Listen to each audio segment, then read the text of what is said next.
Hey everyone, I'm taping downstairs today. Susanna's asleep. It's almost 1:45 p.m. but she went to bed really late and she has to work at 3, so I'm trying to let her not wake her up. It's been quite the interesting day today. That's part of the reason why I'm doing an update. I've got 5 days off, which is great. I need the break. I had a nice leisurely night. I spent most of it watching some hilarious interviews with Lucy Lawless, and then watching Princess Diaries 2 with Suzanne again. So we did that, and then we were gonna go to Walmart, and we got our clothes on, got coats on, went out, got ready to get in the car, and I should have known something was wrong when I went to put the key in, and I turned it, and it didn't unlock all my doors. But it wasn't enough to make me stop and go, wait a minute. It just kind of subconsciously registered, well, that was odd. Got in, and then I went to turn the engine over. Zilch. Nothing. Not a cough, not a splutter, and I'm going, shoot. Looked at the lights. Yep, left the lights on yesterday. Well, okay, battery's dead. So I start to laugh. You know, it's like, this is so absurd. Why me? Why now? It's 5:30 a.m. There's no one here to give me a jump. So Suzanne and I come back inside, and I'm thinking, and brainwave, Lauren, she's working tonight. So I call over to Sycamore, and I'm like, Lauren, when you get off work, can you come over and give me a jump? Sure, you're 3 blocks away, not a problem. So she comes over, and we both, have mechanical backgrounds. So we get the jumper cables hooked up and let the engine charge for like 10 minutes, and I go to turn it over again, zilch. Still nothing. And I'm like, oh no, what? Is there a cable loose? Is there a wire that's broken? Has my alternator gone bad? I'm sitting there running through all the things in my head that are getting progressively more expensive and traumatic to get fixed. And I'm like, well, maybe it's just the battery. Maybe it is just the battery. So we pulled the battery out, which was a bit of a trial because the nuts were rusted, and I had to go break out the pliers in the WD-40. Got it over to Walmart, got it tested. Sure enough, fitter than a doornail. Shot.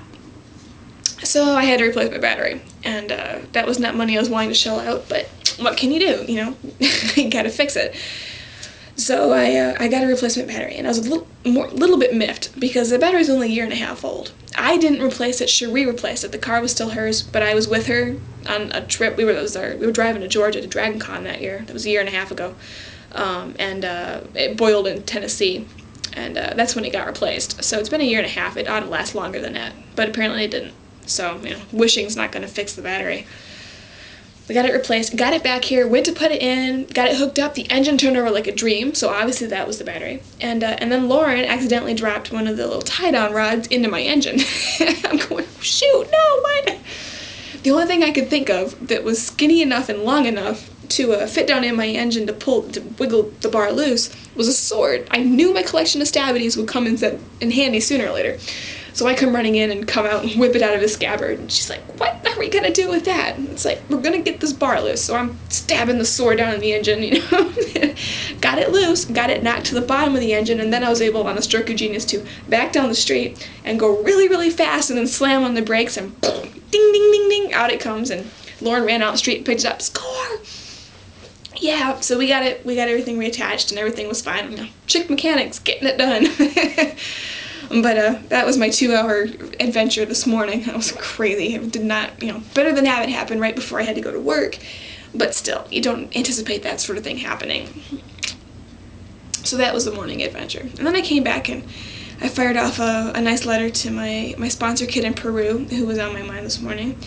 And since then, I've just kind of been watching stuff online and chilling. I was supposed to be going over to the Nemesis Tattoo Studio this afternoon to pitch some ideas. I've been recommended to one of their artists by a couple of my coworkers at Panera who have had stuff done and like the work.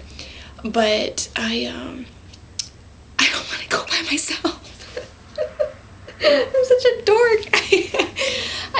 Some things I'm so good at doing by myself, and I'm a big girl. I can handle things on my own.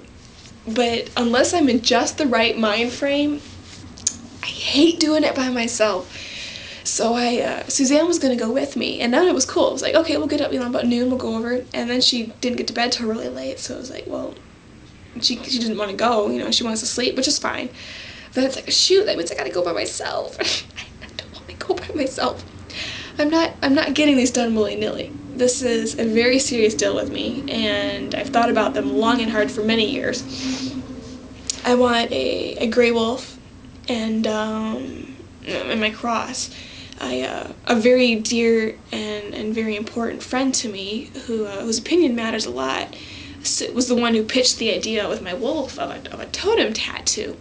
I'd never considered it like such, but I suppose, even though I don't buy into Native American spirituality, I love the symbolism of that idea.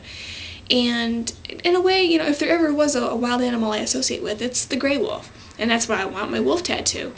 And it took me 6 years or so, maybe longer. It's been high school, 7 or 8 maybe, to find the graphic that I wanted about a year ago. And unfortunately, it's a white sketch on black, so I need an artist to reverse it. Me inverting it in Photoshop just does not look right because of the way the colors flip. It looks terrible. So I need them to actually sketch it. But I'm going to get that on my right shoulder blade. And thanks to Ginger for that idea. And she also was the one who suggested getting the other one over my heart. I want to get this cross done. I may not forever have this pendant.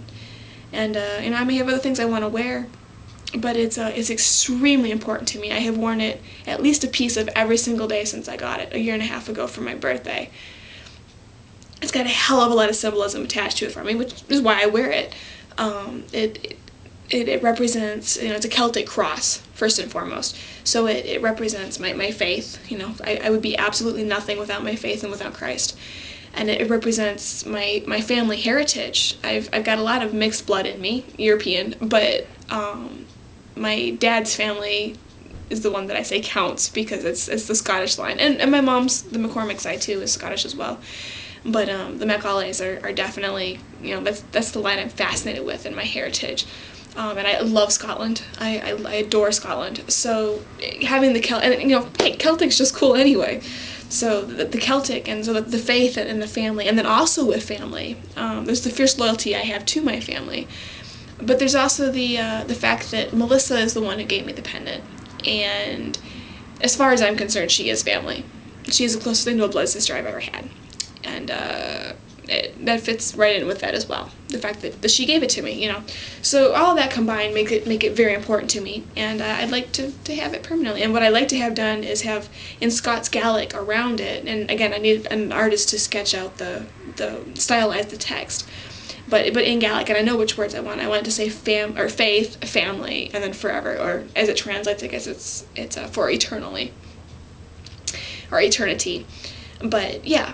I definitely, and I was going to get that one done first, but then I thought about it, and I decided that it was more important to me, and it meant more to me if I can wait and do it at a point when I can go out and get it done, and then celebrate afterwards with Melissa, because she gave it to me, and it would just mean a lot to me.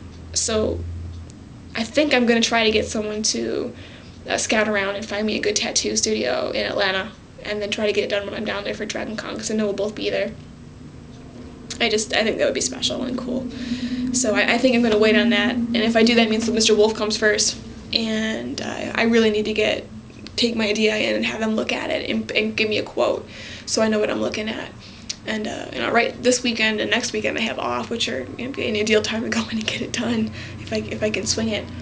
But I don't want to go in and talk to him by myself. I'm such a dork. Oh man, I should just suck it up and go do it. I've been talking about this for so long, and right now is the perfect time to do it with everything that's going on and all the changes that are coming my way. It's just symbolically a perfect time to go get it done. But I'm such a chicken. I'm not afraid of pain. I'm not afraid of the tat, and I want the tats. I just going in and talking to strange people when I've never been to a tattoo parlor before. It's just holy. I need someone to go with me, so maybe I'll wait until Suzanne can do it and just go to sleep today since it's almost 2 already. But it's still stupid. I'm such a dork sometimes. I really am. Anyway, so that's been my day between the car adventures and agonizing over tattoos and writing letters and all sorts of crap. It's been an adventure so far. So I'm not sure what I'm gonna do now. Go read or something, but yeah, so anyway, I better close this. I'm getting close to my 10-minute mark, I'm sure, but I hope everyone is well and isn't having as much of a debate and anxiety as I am. And yeah, so everyone take care, and more later.